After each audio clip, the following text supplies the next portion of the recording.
Hey guys what's up, welcome to the sixth part of motion chapter. आज हमारा last theory lecture है, फिर इसके बाद हम न्यूमेरिकल्स अपलोड करेंगे मोशन के।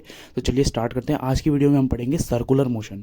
ठीक है, सो स्टार्ट करते हैं हम अपना टॉपिक यूनिफॉर्म सर्कुलर मोशन। तो यूनिफॉर्म सर्कुलर मोशन होता क्या है?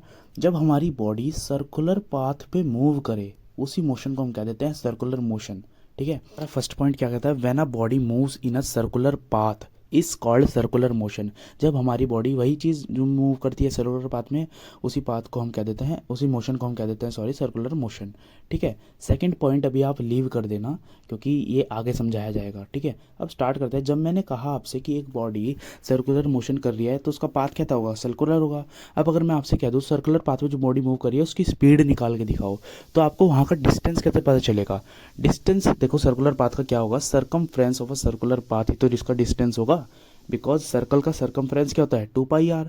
ठीक है, इसी तरीके से कितना टाइम लग रहा है, मान लो टी लग रहा है, तो स्पीड का फॉर्मूला क्या हो जाएगा? Distance upon time. डिस्टेंस क्या है? 2 पाई आर अपॉन में टाइम। तो ये होगा स्पीड का फॉर्मूला सर्कुलर मोशन में। चीज़ तो आपकी न्यूमेरिकल के लिए होगी। अब हम पढ़ते हैं सेकंड पार्ट, थियोरेटिकल पार्ट से थोड़ा रिलेट करता है ये पॉइंट। इस पॉइंट को समझने के लिए आपको एक कथा सुननी पड़ेगी, तो चलिए कथा सुनते हैं। अच्छा, अगर कभी गलती से आपने एनसीईआरटी खोल दी हो तो इसमें ऐसी कुछ फिगर्स दी हुई हैं, ठीक है, यूनिफॉर्म सर्कुलर मोशन के टॉपिक के नीचे। उन फिगर्स को आज हम एनसीईआरटी के द्वारा ही समझेंगे। देखो, मान लो आपको एक रेक्टेंगल गिवन है, ठीक है।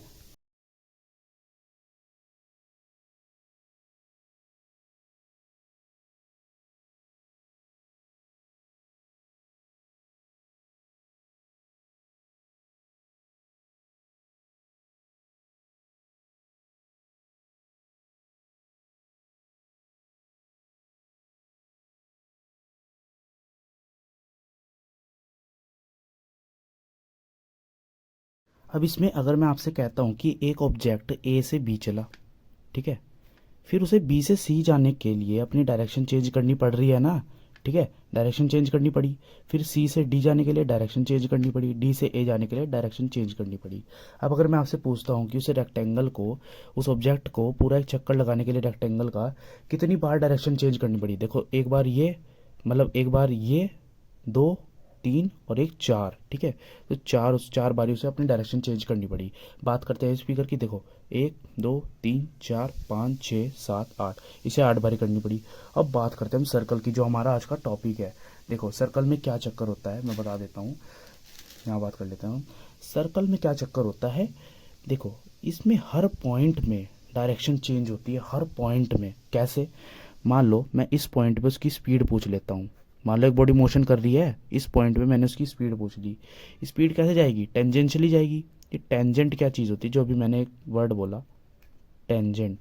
टेंजेंट होता है ये किसी, कोई भी ऐसा कर्व हो ना, उसकी एक सिंगल पॉइंट से ऐसे जो लाइन टच होकर जाती है, ये जो टच हो रही है ना ये कर्व को, ये खाली एक सिंगल पॉइंट से छू रही है, तो इसको हम कह देते हैं टेंजेंट। और अगर 2 पॉइंट से छू दे, 2 पॉइंट से, इसको हम कह देंगे कोड। ठीक है, तो चलिए अब हम बात कर लेते हैं आगे। तो इसमें जो सर्कल होता है ना, वो इनफाइनाइट पॉइंट्स का मिलकर बना होता है, इनफाइनाइट पॉइंट्स का। तो इनफाइनाइट पॉइंट्स पे डायरेक्शन चेंज होगी। देखो, यहाँ अगर मैं पूछूँ डायरेक्शन ऐसे है, यहाँ पूछ लूँ ऐसे, फिर ऐसे, फिर ऐसे। ठीक है, हर पॉइंट पे अलग डायरेक्शन है, ऐसे, ऐसे, ऐसे, ऐसे, ऐसे, ऐसे, ऐसे। देखो, हर पॉइंट पे अलग डायरेक्शन है। ठीक है, अब खाली ये चीज़ जो अभी तक मैंने बताई ना कि डायरेक्शन डायरेक्शन बार बार मैं रट रहा था तोतों की तरह, ये बहुत ज़्यादा इंपॉर्टेंट चीज़ है, इस चीज़ को अभी दिमाग में रखना। हम अब आगे बात करते हैं। करनी है यूनिफॉर्म सर्कुलर मोशन क्या चीज़ होती है, सेकंड पॉइंट जो हमने लीव करा था। ठीक है, when a body moves in a circular path with uniform speed. Uniform speed का मतलब स्पीड सेम है, चेंज नहीं हो रही किसी भी। अगर 2 मीटर पर सेकंड की स्पीड से चल रहा है ना, तो वो हर जगह 2 मीटर पर सेकंड की स्पीड से ही चलेगा। ठीक है, इसका मतलब होता है यूनिफॉर्म स्पीड। ठीक है, when a body moves in a circular path with a uniform speed, मतलब मूव तो सर्कुलर पाथ भी कर रही है बट यूनिफॉर्म स्पीड से, तो ऐसे मोशन को हम क्या कह देंगे? Uniform circular motion. अब एक मैं क्वेश्चन अराइज करता हूँ कि सर्कुलर मोशन में ये बताओ वेलोसिटी कांस्टेंट होती है या नहीं, ये चीज़ बताओ ज़रा। देखो, सर्कुलर मोशन में क्या बताया था मैंने? वो जो मैंने बताया था ना, ये जो मैंने पढ़ाया था, ये कि हर जगह डायरेक्शन चेंज होती है, इसका यूज़ अब यहाँ पे होगा। ठीक है, देखो, मैंने क्या कहा था?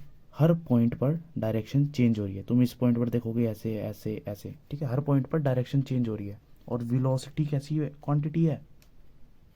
वेक्टर क्वांटिटी है। वेक्टर क्वांटिटी में दो चीज़ें होती हैं, मैग्नीट्यूड और डायरेक्शन। जो वेलोसिटी होती है ना, ये इन दोनों चीज़ों पे डिपेंड करती है। अगर एक भी चीज़ क्या कहते हैं चेंज हुई तो वेलोसिटी भी आपकी चेंज होगी। तो सर्कुलर मोशन में ऑब्जेक्ट जब ऐसे मूव करता है तो उसकी डायरेक्शन हर पॉइंट पे चेंज हो रही है, देखो ऐसे। इसका मतलब वेलोसिटी भी चेंज हो रही है बिकॉज डायरेक्शन चेंज हो रही है। अब चेंज इन वेलोसिटी क्या होता है? चेंज इन वेलोसिटी एसेलरेशन नहीं होता, पढ़ा नहीं था तुमने? एसेलरेशन होता है change in velocity upon time. Time की रिस्पेक्ट में जब वेलोसिटी चेंज होती है तो क्या होता है? एसेलरेशन। इट मीन्स जो uniform acceleration uniform circular motion है ये एसेलरेटेड भी है, ठीक है। जब आप पीछे वो डेफिनेशन खोल के देखोगे ना जो मैंने आपको पढ़ाई थी, उसमें लिखा हुआ था कि यूनिफॉर्म स्पीड के साथ मूव कर रहा है। यूनिफॉर्म स्पीड, स्पीड कैसी क्वांटिटी है? वेक्टर, वेक्टर कह रहा हूँ, स्केलर, ठीक है। स्केलर क्वांटिटी में खाली मैग्नीट्यूड होता है। देखो जब वो यूनिफॉर्म स्पीड से मूव कर रही है, मान लो 2 मीटर पर सेकंड से, तो उसकी खाली मैं मैग्नीट्यूड की तो बात कर रहा हूँ इसकी, ये तो सेम ही रहा, बट डायरेक्शन तो चेंज हो रही है ना लगातार। जब मैं वेलोसिटी की बात करता हूँ, वेलोसिटी की, तो ये डायरेक्शन चेंज हो रही है, इसका मतलब वेलोसिटी भी चेंज हो रही है, और चेंज इन वेलोसिटी को देते हैं एसेलरेशन। इसका मतलब यूनिफॉर्म मोशन, एसेलरेटेड मोशन भी है, यूनिफॉर्म सर्कुलर मोशन। तो ये बहुत ज़्यादा इंपॉर्टेंट क्वेश्चन है, आपका एमसीक्यू में आ सकता है। तो अभी आपके सामने आते हैं तड़कते भड़कते दो point. In uniform circular motion speed is constant but velocity is not constant, ये हम पीछे पढ़ा है, ठीक है। सर्कुलर मोशन इज एसेलरेटेड, क्योंकि वेलोसिटी जब कांस्टेंट नहीं है मतलब चेंज हो रही है तो सर एसेलरेशन तो होगा ही, इसलिए एसेलरेटेड होता है सर्कुलर मोशन। तो अभी हम टोटे टोटे से थोड़े न्यूमेरिकल कर लेते हैं बढ़िया बढ़िया से, चलिए। तो चलिए स्टार्ट करते हैं अपना क्वेश्चन। क्वेश्चन देखो क्या है। अ साइकिलिस्ट, एक साइकिलिस्ट है, goes around a circular track, मतलब एक साइकिल वाला है और वो चक्कर मार रहा है साइकिल से सर्कुलर ट्रैक पे, ठीक है।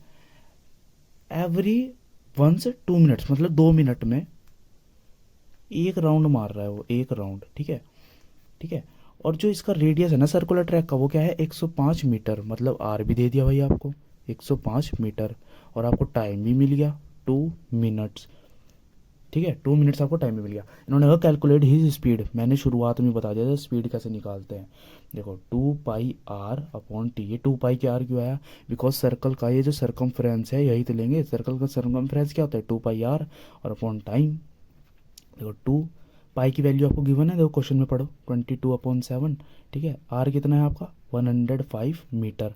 अब टाइम कितना है आपका? 2 मिनट है, मिनट, ठीक है। इसे 60 में सेकंड में कन्वर्ट करो तो 60 से मल्टीप्लाई करना पड़ेगा, तब यहाँ पे आएगा सेकंड, मिनट हट जाएगा, ठीक है, इंटू 60। अब आप क्या कहते हैं, कैलकुलेशन यहीं पे कर दीजिए। देखो कैलकुलेशन कैसे होगी इसकी, 7 1 ज़ा 7, 7 5 ज़ा 35, ठीक है। 50 ज़ा 30 इंटू 22/6 2 ज़ा 12, 120, ठीक है। ज़ीरो से ज़ीरो कट गया। चलिए 3 2 ज़ा 6, 66/12, इसका कटिंग करके आपका आ जाएगा 5.5 मीटर पर क्या सेकंड, बिकॉज स्पीड निकाल रहे हैं, ठीक है। चलिए ये इसका आंसर है, खत्म क्वेश्चन। तो चलिए करते हैं नेक्स्ट क्वेश्चन। एक आर्टिफिशियल सैटेलाइट है, an artificial satellite is moving in a circular orbit, मतलब ऑर्बिट ऐसी, ऑफ रेडियस, रेडियस दो कितना बड़ा दे दिया, 42250 किलोमीटर, इतना रेडियस है उस ऑर्बिट का, है। Calculate is speed if it takes 24 hours, मतलब टाइम कितना दे दिया, 24 hours, to revolve around the earth, मतलब ये अर्थ होगी मान लो, to revolve around the earth का चक्कर लगाने में से कितनी स्पीड से वो मूव कर रहा है, ठीक है। स्पीड का formula distance upon time, distance आपको पता है 2 पाई r बिकॉज सर्कुलर है ऑर्बिट, और टाइम आपको गिवन है 24 आवर्स। देखो 2 पाई का वैल्यू आपको पता है 22/7 इंटू आर, ये रख दो बड़ा सा 42250 अपॉन टाइम कितना है 24 आवर्स। कुछ नहीं, सिंपल अब कैलकुलेशन है, 2 to the 44 इंटू वही आपका 42250/7/24। अब मैं डायरेक्ट आंसर लिख रहा हूँ, देखो इतनी कैलकुलेशन तुम कर सकते हो। चलो मैं बता देता हूँ थोड़ा सा, ये जो 24 है ये जाएगा इसके पास, ठीक है। आंसर क्या आएगा तुम्हारा 11065.4 किलोमीटर पर आर। तुम्हारा होमवर्क ये है कि तुम इसे किलोमीटर पर आर को मीटर पर सेकंड में करो और मुझे भेजना, ठीक है। कमेंट कर दो या फिर व्हाट्सएप पर भेज देना, जो जो मुझे व्हाट्सएप पे जानते हैं।